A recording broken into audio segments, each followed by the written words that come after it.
Hi! Okay, so today we are reading for day 64, Sunday, August 13th, 2017, and we are going to read Leviticus 1 through 3 and Matthew 20. So today is actually Saturday, August 19th, so I'm about a week behind, but we're going to get caught up. We are. And so today is the last day of camp.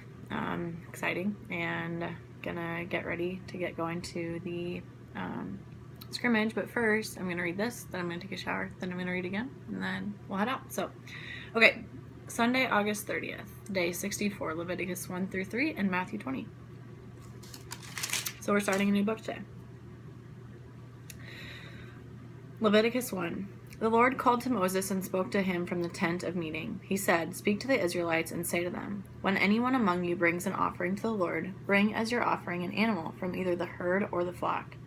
If the offering is a burnt offering from the herd, you are to offer a male without defect. You must present it to the entrance of the tent of meeting, so that it will be acceptable to the Lord. You are to lay your hand on the head of the burnt offering, and it will be accepted on your behalf to make atonement for you. You are to slaughter the young bull before the Lord, and then Aaron's sons, the priest, shall bring the blood and splash it against the sides of the altar at the entrance of the tent of meeting." I just remember that we forgot to pray, so let's do that really quickly. We just read 1 through 5, so. Heavenly Father, I just apologize that we didn't start with prayer today. We should always do that, just thanking you for just what you've given us and just asking that you just show us who you are with the scripture that we're about to read. So we just ask that you just reveal a little bit more about who you are through Leviticus. In your heavenly name, amen. Okay, so back to Leviticus 1:6. You are to skin the burnt offering and cut it into pieces. The sons of Aaron, the priest, are to put fire on the altar and arrange wood on the fire. Then Aaron's sons, the priests, shall arrange the pieces, including the head and the fat and the wood that is burning on the altar. You are to wash the internal organs and the legs with water, and the priest is to burn all of it on the altar. It is a burnt offering, a food offering, an aroma pleasing to the Lord. If the offering is a burnt offering from the flock, from either the sheep or the goats, you are to offer a male without defect. You are to slaughter it at the north side of the altar before the Lord, and Aaron's sons, the priest, shall splash its blood against the sides of the altar. You are to cut it into pieces, and the priest shall arrange them, including the head and the fat on the wood that is burning on the altar. You are to wash the internal organs and the legs with water, and the priest is to bring all of them and burn them on the altar. It is a burnt offering, a food offering, an aroma pleasing to the Lord. If the offering to the Lord is a burnt offering of birds, you are to offer a dove or a young pigeon. The priest shall bring it to the altar, wring off the head, and burn it on the altar. Its blood shall be drained out on the side of the altar. He is to remove the crop and the feathers, and throw them down east of the altar where the ashes are. He shall tear it open by the wings, not dividing it completely, and then the priest shall burn it on the wood that is burning on the altar. It is a burnt offering, a food offering, an aroma pleasing to the Lord. Leviticus 2. When anyone brings a grain offering to the Lord, their offering is to be of the finest flour. They are to pour olive oil on it, put incense on it, and take it to Aaron's sons, the priests. The priest shall take a handful of the flour and oil together with all the incense, and burn this as a memorial portion on the altar, a food offering, an aroma pleasing to the Lord. The rest of the grain offering belongs to Aaron and his sons. It is a most holy part of the food offerings presented to the Lord. If you bring a grain offering baked in an oven, it is to consist of the finest flour, either thick loaves made with yeast and with olive oil mixed in, or thin loaves made without yeast and brushed with olive oil. If your grain offering is prepared on a griddle, it is to be made of the finest flour mixed with oil and without yeast. Crumble it and pour oil on it. It is a grain offering. If your grain offering is cooked in a pan, it is to be made of the finest flour and some olive oil. Bring the grain offering made of these things to the Lord, present it to the priest, who shall take it to the altar. He shall take out the memorial portion from the grain offering and burn it on the altar as a food offering, an aroma pleasing to the Lord. The rest of the grain offering belongs to Aaron and his sons. It is a most holy part of the food offerings presented to the Lord. Every grain offering you bring to the Lord must be made without yeast, for you are not to burn any yeast or honey in a food offering presented to the Lord. You may bring them to the Lord as an offering of the firstfruits, but they are not to be offered on the altar as a pleasing aroma. Season all your grain offerings with salt. Do not leave the salt of the covenant of your God out of your grain offerings. Add salt to all your offerings. If you bring a grain offering of firstfruits to the Lord, offer crushed heads of new grain roasted in the fire.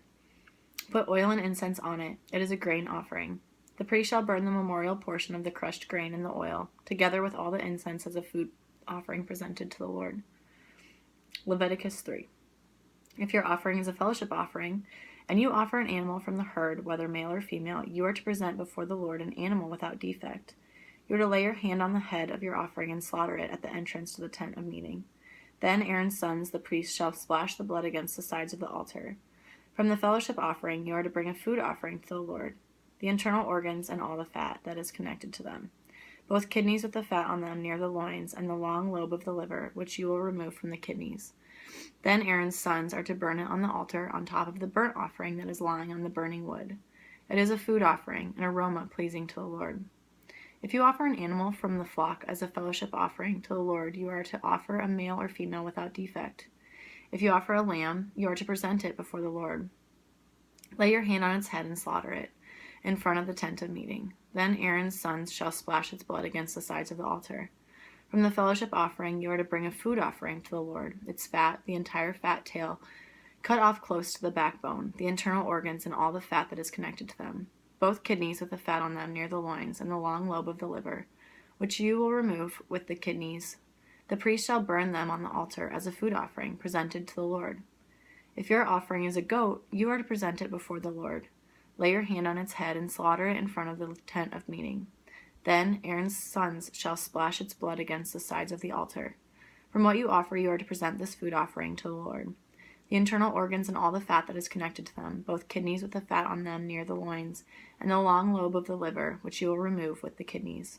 The priest shall burn them on the altar as a food offering, a pleasing aroma. All the fat is the Lord's. This is a lasting ordinance from the generations to come. Wherever you live, you must not eat any fat or any blood. So that's Leviticus 1, 2, and 3. And now we're going to read Matthew 20.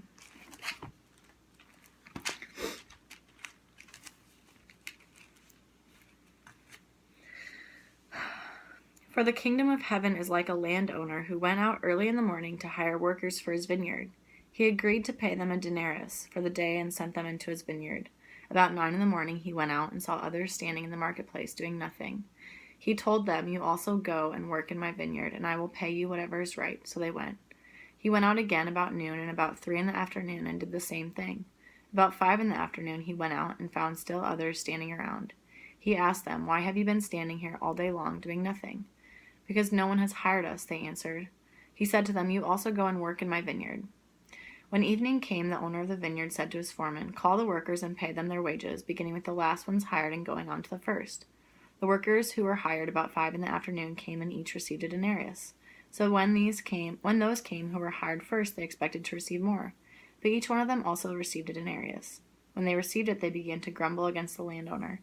These who were hired last worked only 1 hour. They said, "And you have made them equal to us, who have borne the burden of the work and the heat of the day."